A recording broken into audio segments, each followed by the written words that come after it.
Am I the a-hole for calling my father-in-law a bastard after he pressured us into getting a paternity test? In my husband's family, you inherit from your grandparents. My husband's father got into his head that our son was the product of me having an affair. He said that he would not set aside money for him unless we got a paternity test. My husband told his father to go screw himself and we cut him off. It has been a couple of years now and he wants back into our lives, but he still wanted a paternity test.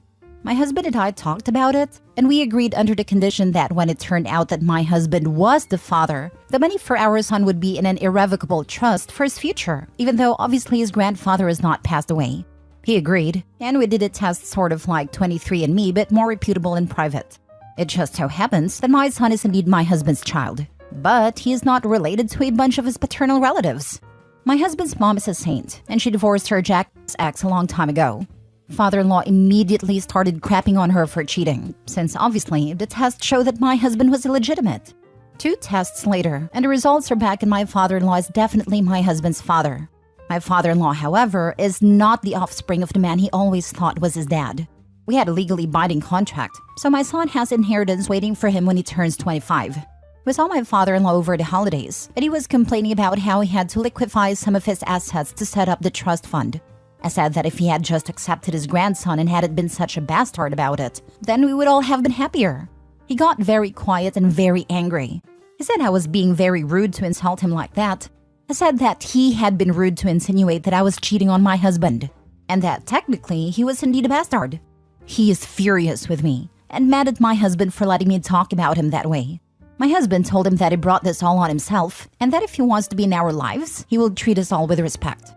He followed up that since we have the money now, there is nothing he can hold over us if we choose to kick him back out. We are hearing a lot from relatives of my husband. Some good, some bad. Overall, they think I need to be more polite, but they agree he did this to himself. Now for the top comments. And that technically he was indeed a bastard. LMAO. Sheesh, what a story. Let us know if he finds out who his bio dad was. Not the a-hole. Plot twist, it was to help. Screw their polite. He wasn't polite when he basically called you a loose woman. Now that your son's trust is set up, you should give him as much respect as he has given you. And go no contact, because he's a grade A jackass. So he barges into your lives demanding a paternity test, accuses you of cheating, but you need to be more polite? I think the heck not. You're not the a-hole, and your father-in-law needs an attitude adjustment. Not sure why I'd want to continue tolerating somebody like that in your lives, but congrats on a free trust fund. Yep. I'm sick of this mentality where people are supposed to be polite to the person who have utterly trashed and disrespected them. That's complete and utter BS, and anyone who dared to suggest that to me would get a solid telling off. Be the better/bigger person equals get back on the floor, doormat. As long as the abusive person has a preferred target, nobody else has to deal with the mess. Opie and her dear husband aren't playing doormat. Good for them. Father-in-law wanted to play stupid games and won a stupid prize. Turns out, he is the illegitimate one in the family. I find that hilarious. Not the a-hole. All parties agreed to the terms.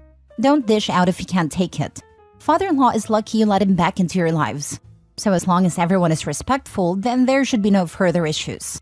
Mean words? Yes. Warranted? Absolutely. Next story. My ex left me the majority of his estate amounting to $700,000, and his parents demand that I leave it to his wife and child. My ex and I were together for almost 20 years. We never got married because it never felt necessary and we were child-free. I had problems with birth control, so he chose vasectomy. I found out that he cheated on me 3 years ago and I left him. He got with his affair partner. 6 months later, I heard that they were married. I found out that I was pregnant with my current boyfriend a year into dating, and even though we still weren't there in the relationship, we thought that we could make it happen. And sure enough, we are very happy, and we love our little family very much. My ex kept texting me on occasions like birthdays and holidays, which I never answered, but when he heard about my daughter, he sent me a lengthy and hurtful text about me cheating on him, and he never texted me again. I never answered. A few months later, my ex ended his life. This was about 4 months ago. His wife is apparently giving birth anytime now. I was surprised. I was contacted by a solicitor to tell me that I have inherited my ex's estate. He had left everything to me, besides some to his parents' pension and his nephew. I got a letter from him apologizing for what he did and saying that he loved me and wished me and my family happiness, and he wanted to help with that. Now, his wife and parents are very angry and demand that I leave them everything. I don't know. Would I be the a-hole if I kept it because that is what I want actually and what he wanted? 1. Hire a lawyer. 2. Get a lawyer to take care of the details. 3. Don't spend this money, as any and all money from the estate to them should have been taken care of by probate. But they may contest the will. 4. You are not obligated to give any of that money back unless ordered by the court. He had liquidated all his assets before he was gone, sold his house, etc. Everything is liquid assets. It sounds like he knew he'd been cheated on. As others have said, get a lawyer and a paternity test before you make any decisions. If you do decide to give the child any money, do so via a trust. Being that he married a affair partner, they may be in a place with presumptive paternity. Regardless, getting a legal professional to represent her interests is a must. Presumptive paternity doesn't mean OP can't request they prove actual paternity in order to voluntarily gift some of her new money to the kid, especially since he got a vasectomy. Flip the script. They would give you nothing. Up to you if you want to keep it or ration it out. People get really weird about inheritance money and will actually destroy their own families over jealousy and such. If OP decides to ration something out, only through a lawyer. In fact, all communication with the other party should be handled through a lawyer. We'll avoid a lot of nastiness that way. In case anyone reads this and actually tries it, don't be surprised when people refuse to talk to your lawyer. They want to put pressure on you, not your lawyer. I'm just saying, it might seem on Reddit like a mic drop conversation ender, but it is not. In addition to telling them to talk to your lawyer, you also have to have the discipline to never take the bait when they're calling. Don't pick up. Don't text back. Don't email back. They will say anything to get you to reply. Anything. People with this energy have energy for it every goddamn day. That means you have to have that nope energy every day too. You can block them on all socials and all channels, but they'll find other channels. Document all the crazy, but also don't be surprised when a judge doesn't care. Everyone is crazy to them, including you. The court most likely won't put someone in jail for what the other party's doing, even though it's abuse, potential contempt/harassment, etc. They'll just let you suffer it. Sorry it's like this. Been through it a few times. If people refuse to talk to your lawyer and continue to harass you, you can get a restraining order and make sure everything is documented through your lawyer. There are very clear measures to keep you above board, even if they keep sinking lower. If they don't talk through your lawyer, they don't get what they want. They may keep at it, but as long as you toe the line, there's nothing they can do about it. Next story. Am I the a-hole? My wife won't allow my 14-year-old to speak to her half-siblings and my parents, her grandparents. I have been married since 2007 to my second wife. When we met, I had 3 children from a previous marriage who at the time were 9 female and 5-year-old twins, son and daughter. Initially, my wife and kids get along well, but when we had our own daughter together, now 14, her attitude changed dramatically as she played extreme favoritism. In 2017, my wife convinced me to move to another state, and my agreement with her was that I would continue to see my kids on a regular basis. But this turns out to be only a few times per year. Our daughter was prohibited communicating with her half-siblings and my parents, only on my side, but it is permitted with my wife's 2 older children. I have started to put my foot down that I want to take my daughter to see her older half-siblings and get to know her grandparents as they are getting up in years. My wife is insisting that such meetings cannot happen without her. My parents and older children are not ready to just accept my wife back into their lives, as there is a lot of relationship repair that needs to happen first. Am I the a-hole for insisting that my wife stays home and that my daughter should be able to see her family? P.S. My eldest has a wedding planned for the summer, and my wife wants to go, but my eldest doesn't want her there as they haven't even spoken in 11 years, and the relationship was very hostile prior to that. My wife and I just started some couples therapy this week. Now for the top comments. Everyone sucks here. You know exactly why your wife is. But why the heck aren't you prioritizing your children? All of them. Why are you asking your wife's permission for your children to see you and each other? You just passively moved away from your children because your wife wanted to? You've just accepted her treating your kids like crap for 14 years. It only seemed to care enough to think about possibly doing something about it now that it's clearly affecting the kid you have with her too. Your other children are already adults aged 19 to 23, and they got there without you. This is essentially what happened with my dad/stepmom and my step/half-siblings. It's better now, but it still hurts.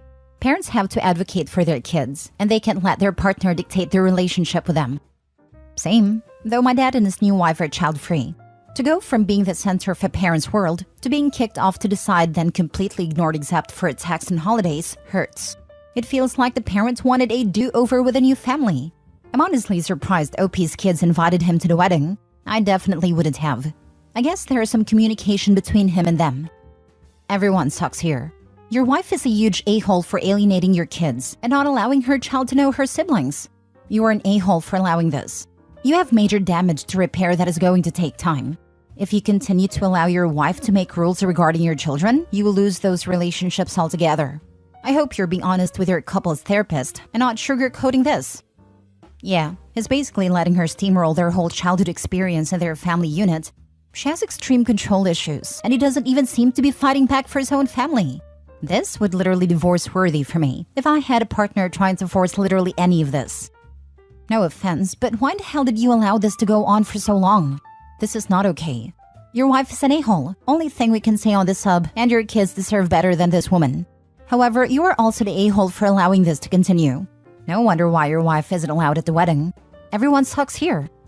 Because he thought with his man parts and basically abandoned his kids with his first wife. Honestly, if I was his kid, I wouldn't even talk to him. Last story. Am I the a-hole for publicly announcing that my aunt tried to use me as a child to get back at my mom? I, 19 female, looked just like my late maternal grandmother. She died when my mom was only a child, but she died leaving her husband and oldest daughter deeply traumatized by her behavior and her death. Her younger daughter, my aunt, was too young to remember her or anything about the life she gave her family. My grandmother did a lot of things that left their mark on the family, and my mom especially. To add to everything else, my mom is the one who found her mother at just 8 years old. So she has always carried that around with her. I only found out I looked just like her mother when I was 6, and my aunt told me I was just like her mommy, and she was showing me all these photos she had, and a childhood once really showed a resemblance. My aunt made a big point to tell me every single similarity we had. My mom never ever made me feel like I wasn't loved or like there was something wrong with me. The only reason I knew something was up was she wasn't able to hide the sadness in her eyes when she looked at me. I also did some snooping when I was little and heard her tell my dad about the struggle she had some days to see her mom's face in me. My aunt decided to use me to hurt my mom. When I was 12, she brought me to get my hair dyed behind my mom's back and pushed me to go blonde when I wanted pink hair. Turned out, my mom knew their mother is a blonde. I realized that when I saw my mom's eyes after seeing me with blonde hair. That was the point where I realized what my aunt was doing. There was other stuff before then, like she'd buy me clothes that were similar to what their mother would have worn. My aunt had a bunch of photos of her mother, so she knew the stuff she liked to wear. She gave me a nickname as a little girl and got me so into it I tried to use it with everyone. It was a nickname my grandmother was given by some people in her life. My mom really hated that name too. I heard her tell Dad later that night. My mom adored my aunts and thought they were super close. So when I did realize what my aunt was doing, I made sure to tell her I was onto her and wouldn't be trusting her anymore. She did attempt to do some more messed up stuff, but eventually I told my dad, and he told my aunt to leave me the heck alone. We didn't see her for years during COVID or after, but then Grandpa's birthday happened just before New Year's, and she approached me and tried to manipulate me into doing the same stuff. Changed my hair and how I dress, etc. I told her I knew what she was doing and laughed at the idea of it being to hurt Mom. So I lost my temper and made sure everyone heard what she had done when I was a kid, and that she was trying to do it again. My dad and some other people there forced my aunt to leave, but not before she told me I was such a witch for spoiling the party and publicly humiliating her. Am I the a-hole? Not the a-hole. We need to normalize shaming people who try to manipulate people to hurt others. Also, social media is a good way to get the truth out. Cutting horrible people out of one's lives should also be normalized. Aunt's behavior is heartless to put it lightly, and absolutely psychotic to put it honestly. My ex has people like this, and her entire family acted like it didn't happen. If you had a sexual predator in the family, you'd tell everyone so they could not violate children and mess them up for life. Emotional and mental assault. I want to elevate it from abuse to what it truly is. Assault is equally predatory and violating. You're still messing that child up, and if that graphic description makes it real to you, then understand that happened to my children before I was able to finally protect them. Your aunt may have inherited your grandma's mental health issues. You are right to protect yourself and your family by outing her. Shaming these horrible people out of a family and out of the public square needs to be a thing. She is the B and an a-hole. You are protecting the next little girl or boy that predator tried mentally damage. You are a saint. You keep doing you. Props to you and your dad and family for backing you up and protecting the kids and family rather than the family name. Wish my ex has had that much class. As a dad has had to fix his kids, thank you. Not the a-hole. You got your grandmother's looks, but it seems your aunt got her personality. Quite the achievement, since she never knew her. Just tell her you were doing what she wanted and giving her a taste of grandma. If she was publicly humiliated by everyone knowing about her cruel little game, then it's probably time she looked in the mirror or went to a therapist for whatever messed up childhood resentment she held against your mom. Or don't bother, she obviously lives for the drama. Go back to ignoring her existence. It will probably annoy her more than any response.